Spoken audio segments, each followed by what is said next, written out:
Forget the Kendrick and Drake beef, this is the beef of the century. A company called OfficeLogix Shop has put out an expose on me, criticizing me as a reviewer because I put out a video about this headrest, comparing it to the Atlas headrest here, and I said it was one of the worst headrests I've ever tested because of its price point being about $160 to $180, and especially when this exists for just a little bit more, nobody should buy this. That was my ultimate conclusion. Instead of responding to my criticisms of the headrest, of the concerns that I had with it, they instead decided to criticize me as a reviewer. We know that your livelihood depends on making commissions from affiliate links, so I understand that where your interests are coming from or your incentives are coming from. We've never heard that from anybody except Dan. I thought the funniest ones were when you did something like this. The fact that you said that you had a huge amount of pain when you made contact with your head like this position is kind of laughable. Which makes sense, because what he's trying to do is invalidate me, and me as a reviewer, me as a person, and by doing so, then maybe it's possible that everything I said, the critiques about the headrest, are also to be ignored. Just throw them out the window. The same standards apply in terms of conflict of interest for reviewers who claim to be neutral. However, he is a lawyer. I'm qualifying myself as an attorney. And so he is aware of what he's doing, and this is called a logical fallacy, called an ad hominem. An ad hominem means an attack on the person, an attack on the character, not an attack on the argument. He doesn't actually interact with my arguments, he instead just attacks me. And I'm going to show why he's wrong about me as well in just a minute, but I want you to be aware of what they're trying to do. By attacking me, casting down on me, he's also trying to say that therefore his review shouldn't be trusted. They said their response video wasn't personal. It's not a personal matter that we have between us and Dan. Yet they've posted about me multiple times on their YouTube channel, and even though I'm not active on TikTok, they also posted about me on their TikTok as well. Just to be clear, I made one review of their headrest comparing these two in a long form video on my channel. I didn't cut it up into shorts, I didn't put it on Instagram, I didn't talk about it anywhere, I didn't promote it, I didn't talk about it on Reddit, nothing. It's just the one long form video and that was it. In their video, they say a lot of like, maybe Dan, and it's possible that Dan might have, a lot of maybes. But I'm gonna show for fact who OfficeLogix is. So I wanted to make a video called, can you trust the used chairs that you see on Amazon and on Walmart? So I went on walmart.com and I purchased a used Herman Miller Embody from a company called Crusty. Then I went on Amazon and I purchased a used remastered Herman Miller Aeron from a company called Damasco Ergonomics. And I was really confused because when they both showed up at my door, both of them were actually from OfficeLogix Shop. The display name for the company that I was buying from is a company called Crusty. But surprise, surprise, when it comes, it actually says it's from OfficeLogix. The Herman Miller Aeron, the remastered Aeron over here, on Amazon.com, I purchased it from a company, the display name was Damasco Ergonomics. Surprise, surprise again, when the box shows up and it says OfficeLogix Shop on the shipping label, it also says OfficeLogix. And this is especially more confusing because on Amazon, OfficeLogix Shop has its own storefront. And then you have another company called Damasco Ergonomics. They have their own storefront. And I'm wondering, I don't understand, why are there two different companies that are operating under the same company, but they're two separate storefronts? The same on Walmart. OfficeLogix has their own kind of brand going on, and then Crusty has their own brand going on. And again, why are there two different companies, but it's actually just one company? I asked a friend who's in this business of selling used chairs, and I said, why would somebody do that? And they said, again, I'm not 100% sure, but sometimes we see this practice from companies that are trying to avoid a laundry list of negative reviews. And if you look at every single one of these companies, Damasco Ergonomics, OfficeLogix, as well as Crusty, all of them have pretty subpar reviews. Again, what is factual is that they were operating under multiple company names. What is not factual, not determined, is why they do this. This is just an opinion from somebody who's in the industry. What is factual is that when I opened the Herman Miller Embody box, I got a totally different Embody than the one that I had ordered. The biggest issue that I found with this chair is that I did not get the chair that I ordered, which is normally, objectively, a huge red flag. And then again, what is factual is that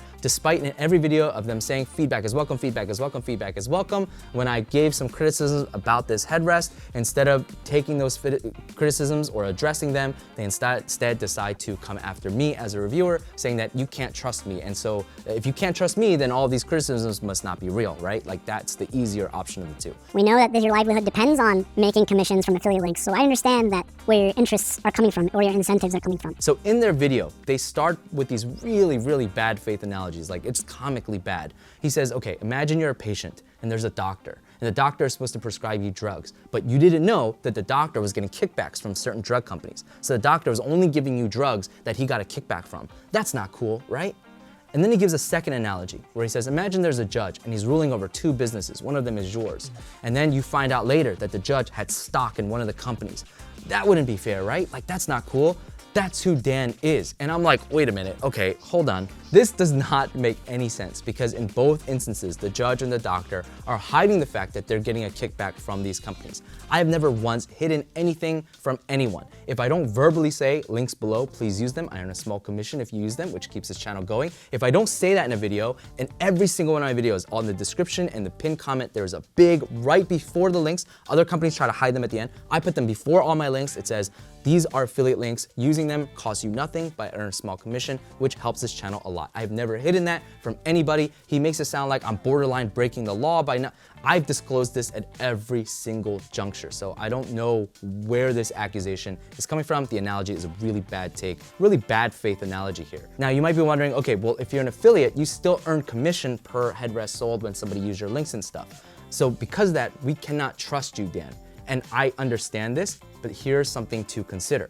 One is that I have never ever let an affiliate ever influence my ability to speak honestly about a product. If you have ever followed me here, you know that this is true.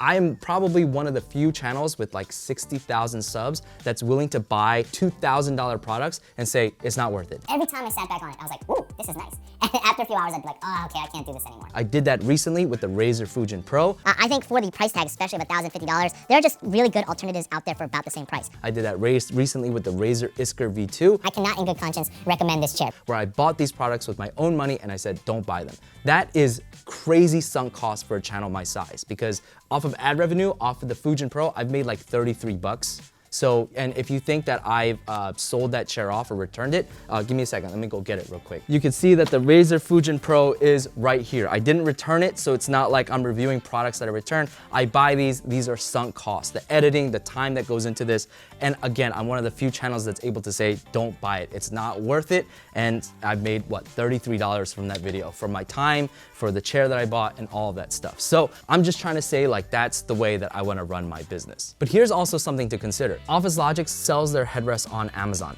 They sell them for about like 170 to 180 bucks. I am an Amazon affiliate, so I make commission on anything that's purchased through Amazon. In this headrest is under the furniture category, so I stand to make 3% per headrest.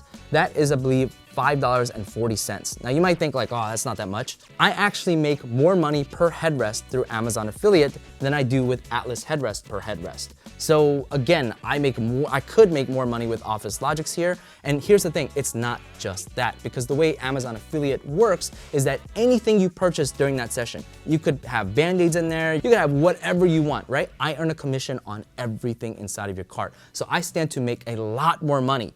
Even if you weren't to just click the link and then do other shopping, never buy this headrest, I earn a commission from all of that. So just by me either giving this a favorable review or even a neutral one and saying, it's just okay, might get you as the viewer to click the link. And if you click the link, then I might make commission on everything you buy, even if it's not this headrest.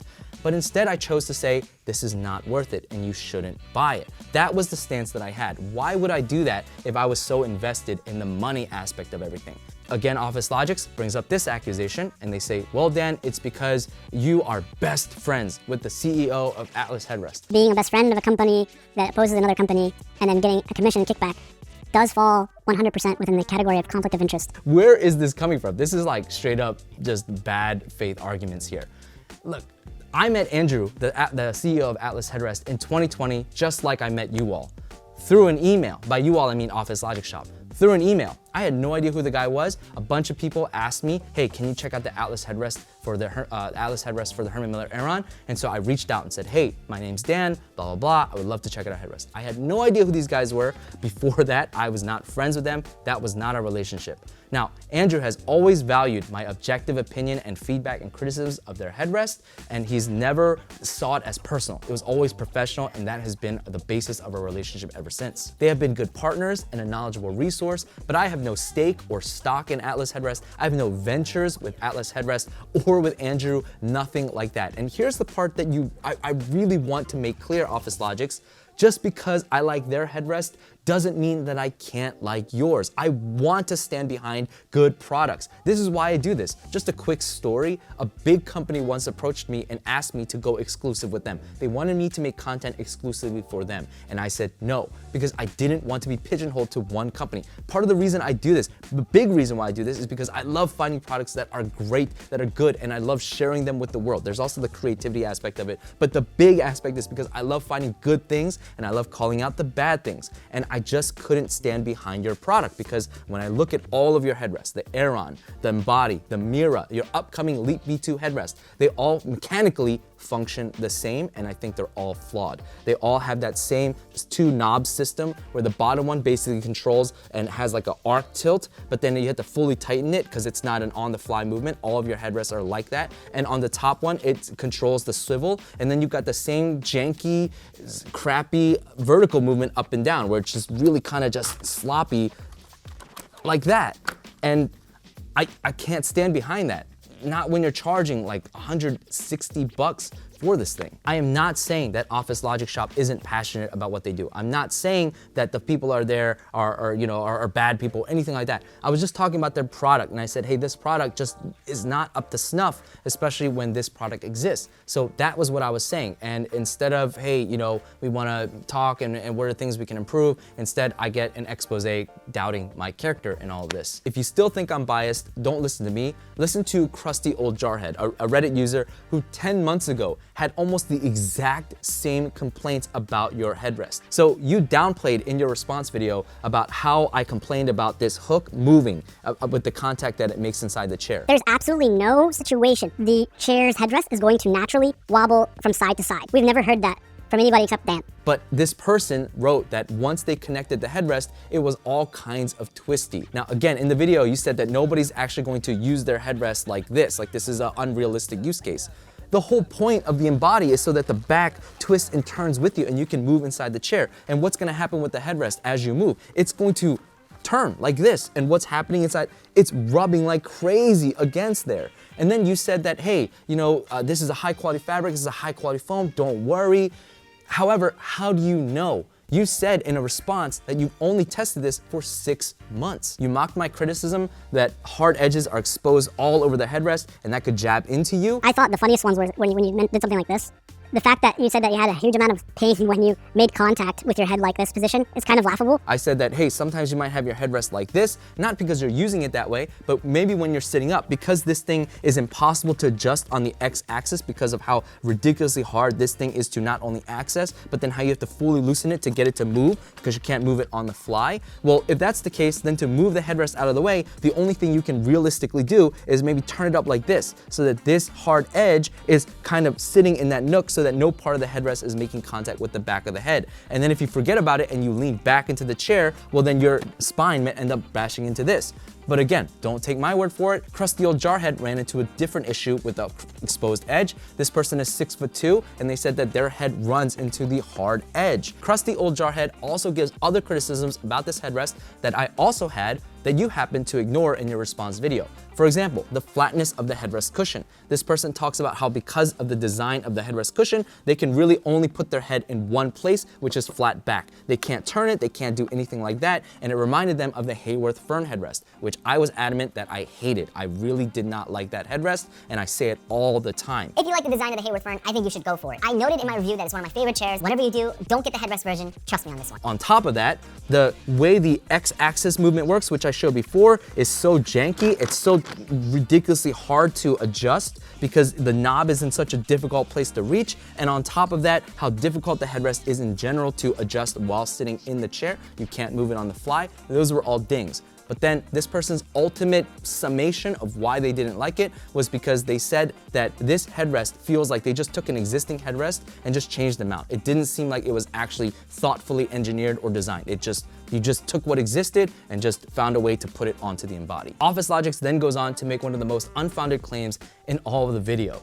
They said, hey, we refurbish Embodies all the time, which I found to be very interesting because the refurbished Embody I bought from them, they sent me the totally wrong chair. But anyways, They said, we refurbish bodies all the time, and one of the most common breaks that we see is the antler. And the way that Atlas Headrest has designed their clamp, that puts your antler at risk. It puts your chair at risk of breaking. We believe this is a very strong point and potentially causing that antler dome connection to break. And I found this really interesting because one, there is no claim anywhere, no one has reported, no one has written anything at all about the Atlas headrest breaking their body or breaking the antler. So that's the first thing. And the second thing is it's a very trust me bro moment because they don't actually have the headrest installed to the chair. They just say, hey, trust us, this is the way it is. However, if they installed the headrest and they looked at it, they would see, and I Googled images of how the antler often breaks from the embodies. The way that it breaks is that the logo part, the part that sticks off of the spine, that thing snaps off of the spine. However, if you look at the way that the Atlas headrest has been installed to the spine, you would see that there is no point, at no point is the clamp making any contact with the antler at all. That means, and even when you exhibit X pressure, this way pressure on the headrest, at no point is that clamp ever making contact with the antler, which means the antler is never being pulled this way. I'm not an engineer, but I have common sense, and when you pull this, you can tell that the pressure is not being exhibited on the antler at all, but it's being exhibited on the spine here. Now, OfficeLogix does make one valid claim against the Atlas headrest, and it's that the Atlas headrest was designed for you to be able to move it on the fly, which means that you're able to tension this in such a way that the headrest should not move when you're using it, but it's also slightly loose enough that you could move it around a little bit and make micro adjustments as you need while inside the chair. However, some people have noted that no matter how much they crank it down, no matter how much they tighten it, it continues to move. This is a real issue, and I'm not sure what Atlas headrest is doing to address that issue. However, I noticed that on their website, they stated, hey, this is not normal, and if this is happening to you, to contact them to resolve the issue. At the end of their video, they make a hilariously bad faith take where I say, hey, I don't know that warranty policy on their headrest. It's not on their website, it's not on Amazon, it's nowhere to be found. And then they mock me and they're like, well, I guess Dan you didn't look at our box because it was on the box. We have a 2-year warranty that's on the box that you probably received, and I guess you didn't want to look at maybe, but that warranty is on the box. What? It's a generic brown box. Who's paying attention to it? It's not like your packaging is Apple, guys. I threw away the box as soon as I got it. But anyways, they said, hey, Dan, thanks for the heads up. We've now updated our website to list the headrest warranty policy. You guys might want to check that because I just went to your website and there's no warranty policy for your headrest at all. You guys only talk about your chairs. Anyways, if you don't trust me, you don't want to take my word for it, you think I'm biased, trust Crusty Old Jarhead. This person said it beautifully, better than I could, and they also talk about the pros of the Atlas headrest better than I could. All right, thoughts, comments below. Until next time, stay safe, and as always, stay honest.